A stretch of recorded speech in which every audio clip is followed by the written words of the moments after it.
Paz, tudo bem, crianças? Bom, agora a gente vai falar da semana do dia 4 ao dia 8 de maio. As atividades, né, são bem simples, eu vou explicar uma a uma detalhadamente, tá bom?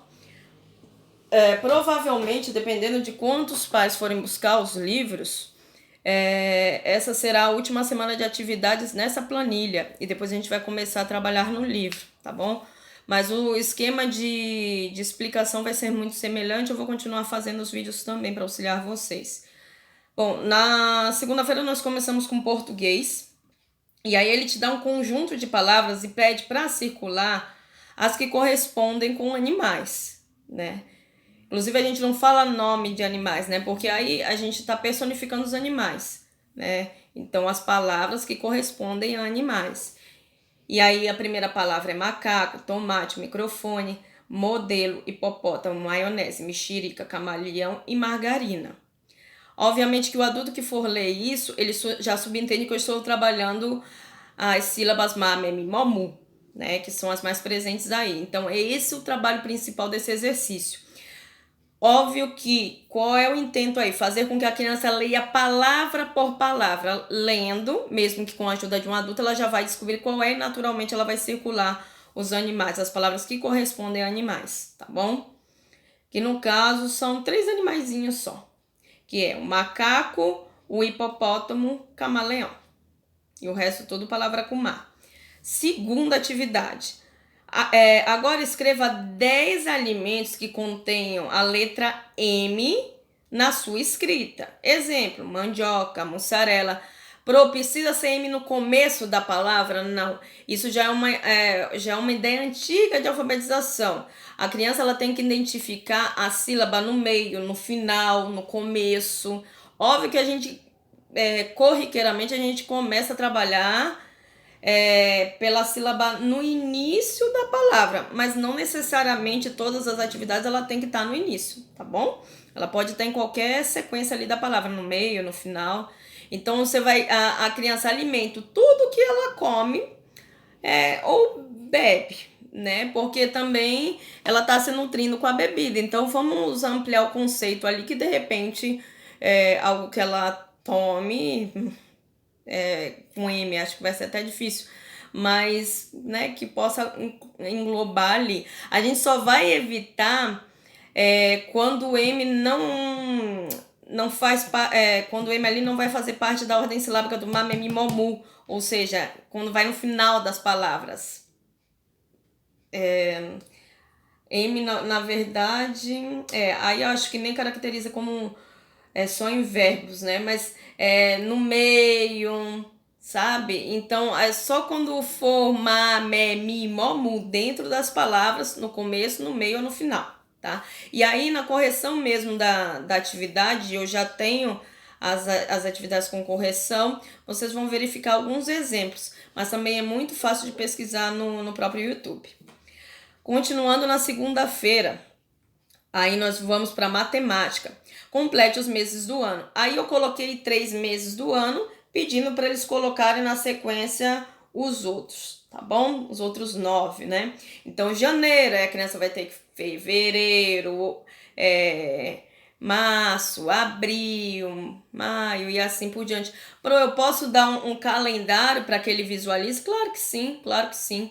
Né? Porque inicialmente é um exercício que vai estimular a cópia, a compreensão, e depois você vai conversando com ele. Qual é o mês que vem depois de janeiro? Vai fevereiro, depois que ele já tiver escrito, né? Quiser fazer um exercício de perguntas sem problema nenhum. Aí nós vamos para terça-feira, que nós só temos matemática, porque depois tem um trabalho de artes. E aí é um trabalho constante, vocês podem ver nos livros, números antecessor e sucessor, né? Antes, antecessor e sucessor, depois, né? Então, o número que vai ali no meio, você tem que perguntar para a criança, na sequência lógica, né? Qual é o número que vem antes do 10? Se você for contar até 10, é o 9. E depois do 10, o 11. Nós vamos trabalhar, já deveríamos, né, se tivéssemos na escola, trabalhar bem firmemente ali no primeiro semestre, que já quase está terminando, até a contagem até 100 e depois a gente ia trabalhando mais detalhadamente o restante das dezenas, das centenas. Mas infelizmente houve essa pausa, tá? Mas a gente vai continuar trabalhando as centenas, 200, 300, 400. Mas para a gente trabalhar o restante das centenas, a criança tem que saber bem até o 100. Então aí nós temos uma proposta de alguns números. Tem o 10, o 34, 19, 79, 49. Então aí você vai colocando com a criança o antes e o depois. Para a criança tem dificuldade, não conhece todos os números até 100. Então o que eu devo fazer para auxiliá-la? Trabalhar as dezenas. Então você coloca primeiro. Lembra que a gente falou de dezena semana passada, no plano semanal da semana passada? Então foi 10, 20, 30, 30. Então a criança tem que entender que toda dezena ela segue de unidades. Então 10 mais 1, 11, 10 mais 2. Então você pode colocar todas as dezenas uma debaixo da outra e as unidades em cima. E aí não precisa nem copiar. Vai colocando seguidamente assim 10 mais 2, aí depois 20 mais 3. Porque se você sempre trabalhar sequenciado, a criança memoriza a sequência, mas não obtém o conhecimento de que o número vem depois do outro. Ela precisa ter isso, ó. Você precisa perguntar, ela saber. De 10 com 1, 11. 4 com 3, 43. E assim por diante. Se ela tiver muita dificuldade, você trabalha um por um. Mas o ideal é que ela visualize essa tabela que você vai fazer vertical de dezena e horizontal de unidade com facilidade. Que ela una um número com o outro e saiba pelo menos falar. Escrever já é outro processo. Ok, quarta-feira, matemática. Aí números ímpares são os terminados em 1, 3, 5, 7 e 9. Números pares. Números terminados em 0, 2, 4, 6 e 8. Então ele já está falando no início, tá? E aí vão ter 3 linhas de sequência de números diversos. E aí vai pedir para a criança marcar um X só sobre os números ímpares. E aí você vai orientá-la que os números ímpares terminam sempre em 1, 3, 5, 7 e 9. Por isso é importante copiar essas duas frases no caderno para que ela se oriente com o título da atividade para fazer o exercício, ok? Isso na quarta-feira. Aí depois é um exercício muito comum em fase de alfabetização. Trocar algumas letras e adquirir palavras novas. Essa é a proposta do exercício de número 1 de português na quarta-feira. Então, vai trocar bolo, aí o bó tá no começo. São palavras de 2 sílabas só, de sílabas. Então, o bó que tá no começo, ele vai pro outro lado, vai fazer assim, ó. Você pode até escrever bó aqui e ló aqui. Aí você vai, ó, trocar. Então, aí vai ficar lobo ao invés de bolo. E aí a proposta é para as outras palavras também. Cama, maca. Caju, juca. E assim com as outras palavras também, tá? É um exercício fácil, eles não têm dificuldade geralmente com esse exercício, mas ao mesmo tempo é válido para eles que estão em fase silábica. Depois vai completar as palavras com as sílabas na, né, ni, no, nu, tá? Porque nós acabamos de trabalhar ma, depois o na. Aí tem Natália, tem universo, tem nariz, tá? Toda a sequência de palavrinhas também fáceis de absorver.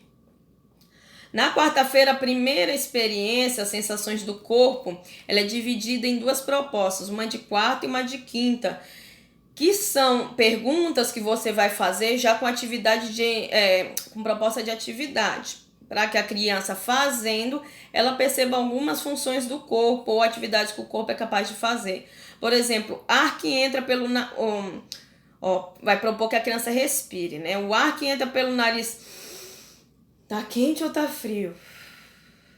Você consegue perceber? E ao sair, ó, tá entrando, ó. E saindo, ele sai, ó. Sai frio ou sai quente? Né? Aí a criança pode dizer que não sai frio nem quente, né? Isso é normal. É uma proposta dele.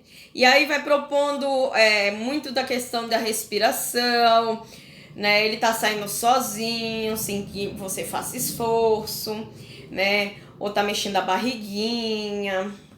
Enfim, ele vai propondo outras atividades também, tá bom? Com os braços, ombros. E aí, a gente vai pular para quinta-feira já. Na quinta, ele pede para que a gente escreva o feminino das palavras, que foi uma atividade que a gente deu lá no começo, mas que uma atividade só não basta, então é uma sequência de atividades que vai fazer eles pensarem sobre o assunto. Então, o feminino das palavras juiz, juíza, leão, leoa. E agora escreva o plural destas palavras. Óbvio que como você... tanto o plural quanto o feminino, né, eles são construídos através de regras gramaticais. Vocês vão explicar essas regras gramaticais? Podem explicar, mas é um trabalho mais didático, mais difícil para quem não é professor de repente, mas está nos auxiliando. Então, se quiser, no próprio Google há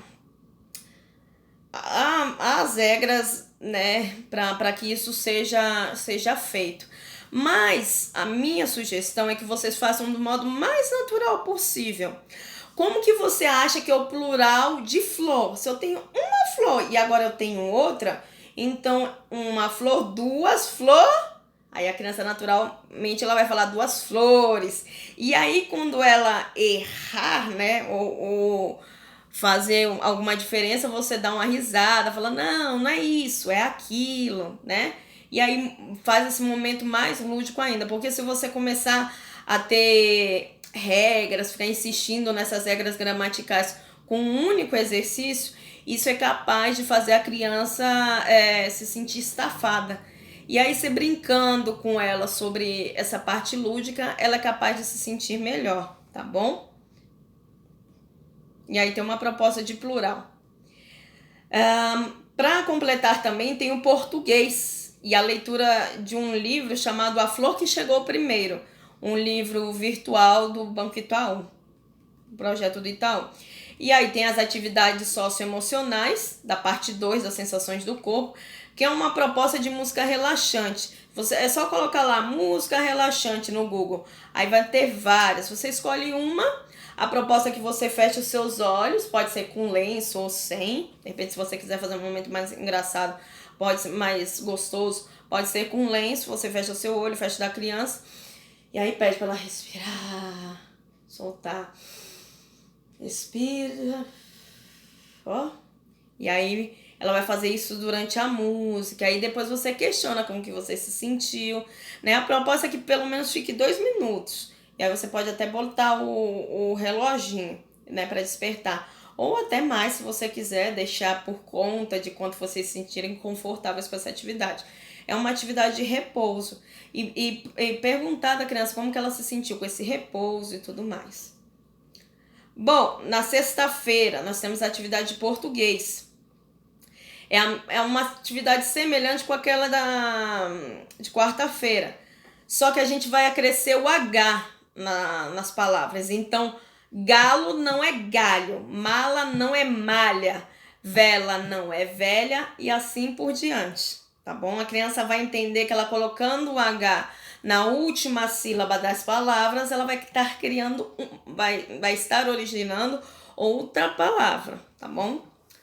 Bom, metade de um número já em matemática. A ideia principal é fazer isso de modo lúdico novamente, porque se você for trabalhar de modo mais pedagógico, talvez isso dificulte a criança e ela fica até nervosa. Então, qual é a minha proposta? Nós temos aí 1, 2, 3, 4, 5, 6 números para que a criança entenda a metade. O que você vai fazer? Pedir para a criança, num espaço ali da folha, escrever esses 6 números em pauzinhos. Então, 12 é o primeiro número. Então, quantos pauzinhos ela vai ter que fazer? 12. Então, 1, 2, 3, 4, 5, 6, 7, 8, 9, 10, 11, 12. De preferência, um separado do outro, não muito junto, porque senão ela não vai conseguir visualizar bem. Aí você fala para a criança, né? Onde você pensa que mais ou menos que está o meio? Aí ela vai apontar. Pode ser que seja um pouco para menos, um pouco para mais, mas vai ser bem parecido ali com o número 6, que é justamente a ideia do 12. Se ela não aponta onde está o número 6, que seria exatamente a metade ali, você tem que estimulá-la para que ela corte ali no meio. Então, você vai falar, ó, vamos tentar cortar 6, ó. 1, 2, 3, 4, 5, 6. E aí sobrou quantos? Vamos contar quantos sobraram? Ela vai contar. 1, 2, 3, 4, 5, 6. Então ela vai ver que 6 de um lado, 6 do outro, metade. E se você quiser fazer de forma mais lúdica, pega qualquer... qualquer fruta não, né? Mas aí, vamos cortar no meio. Né? Tudo que a gente corta no meio da ideia do quê? De metade, de que as coisas são assimétricas, ou seja, não tem as coisas naturais, a maçã, a banana, não são justamente, nem o nosso próprio corpo, de um lado ele é igual ao outro, né? Mas, né, a simetria ela existe no mundo. Então a gente vai trabalhar a questão de quanto mais simétrico, melhor. Os desenhos, obviamente, pela questão da informática, eles podem ser totalmente simétricos hoje em dia, né? Um tem a mesma dimensão que o outro, um quadrado perfeito, e assim vai, né? Um círculo perfeito. Mas, por exemplo, uma maçã, se você for ver, ela não tem um lado igual ao outro. Mas isso para a criança não tem que ser dimensionado agora, especificamente, que as mudanças são mínimas. Então você pode pegar uma maçã e cortar no meio. Um lado não é igual ao outro, você vai propor para a criança, né? De medida assim, ela vai dizer, Então, é o meio. Então, você vai usar que o meio, tá até escrito, metade de um número é igual a repartir em duas partes iguais, né? Porque se você cortar bem no cantinho, não é metade. E a criança, ela já tem essa noção de metade, porque é um conceito que ela vê desde pequeno. Me dá metade de um pacote, me dá metade do seu pão. É diferente de falar, me dá um pedaço. Né? Eu não quero um pedaço, eu quero metade do seu pão. E assim vai. E aí tem inclusive uma ilustração embaixo de 4, representado por 4 pauzinhos. E eu cortei 2. E sobrou quanto? Outros 2 pauzinhos, tá? Então você tem que justificar isso para a criança, que é metade, metade. Mas as metades têm que ser iguais. Eu espero que eu tenha ajudado vocês. Boa semana para vocês. Nos vemos em breve.